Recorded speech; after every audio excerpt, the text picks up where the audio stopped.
Hello, my name is Molly Bond. I'm the Site Clerkship Director in Internal Medicine at the GRU UGA Medical Partnership. Today I'd like to talk to you briefly about clinical teaching. Teaching at the bedside is an integral part of learning the art of medicine. Giving the students a framework of real human beings on which to hang the pathophysiology, diagnosis, and treatment of disease is what helps cement their knowledge for future use. Each encounter in the hospital or in the clinic offers an opportunity to teach. We can choose one point from an individual encounter to touch on briefly. These small snippets of knowledge are better suited for students to grasp onto and remember than long lectures. Choose one part of the encounter for teaching. It could be the presenting sign or symptom. It could be the pattern of illness. It could be parts of the physical exam, the labs, the x-rays. It could be the differential diagnosis, or you could choose to concentrate on the evaluation and management or the plan for the patient.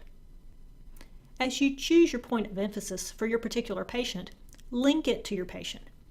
What labs specific for this patient led you to the diagnosis? What particular findings on the patient's exam suggested a particular diagnosis? This makes the teaching point much more memorable for the student. What makes this patient stand out in your mind? Or what made the diagnosis stand out for you? Share this with the student. Linking the findings to the patient helps create a real association that the student can remember in the future. This scaffolding helps your student hold on to that bit of knowledge and use it properly in the future. Repeating this process over and over is what helps your students develop their clinical reasoning skills. Through pattern recognition and exposure to illness scripts, they begin to recognize the most likely diagnosis in a given situation. There are several strategies you can use to help pursue a teaching point. The first is to set the student up before going into the room. Let the student know specifically what to look for. An example is a patient with herpes zoster. Ask them to look at the pattern of the rash or to describe some of the elements of the rash itself. Another option would be to suggest that they listen as you pattern how to give bad news or results to a patient.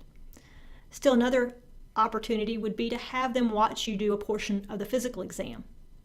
You may follow up this request by asking the student to describe what they saw when you were in the room. This is referred to as active observation as opposed to shadowing.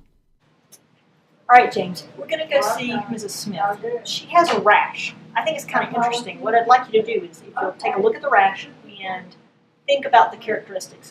Is it flat? Is it raised? Is it a vesicle? Is it a macule? Things like that. Also, pay particular attention to the distribution. And then when we get finished, I'll ask you some questions about it. Okay. All right? Sounds good.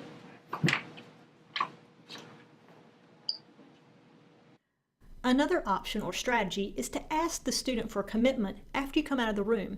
Have them commit on one portion of the encounter. You may ask, what do you think is going on with this patient? What would you be willing to put your money on? The next question would be, why? What supporting evidence do you have that would explain your belief? The next question might be, what would you like to do next? This gives you an opportunity to assess the level of your learner and to find areas for future improvement. So, what, why, and what? So James, what did you notice about Miss James today? She seems a little bit down. I agree. What sort of made you think that? So, although she answered all the questions, she didn't really make good eye contact. I thought she had a bit of a flat affect. Yeah, I think that's probably right. What would you like to do about it? Although her blood pressure is under control, I'd kind of like to go in and talk to her a little bit more and find out some more information about how she's feeling today. Okay. I think that sounds like a good idea. Go ahead and talk to her and come find me when you get finished. Okay. Thanks.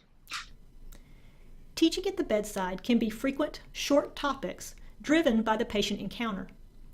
Choose your topic and link it to your patient. Repeat the topics as often as they occur, as repetition is the key to mastery for these students. And remember to talk your student through the points in the patient presentation that led you to the diagnosis, as this helps the students develop their clinical reasoning skills. Thank you very much for listening, and thank you for being part of the Medical Partnership.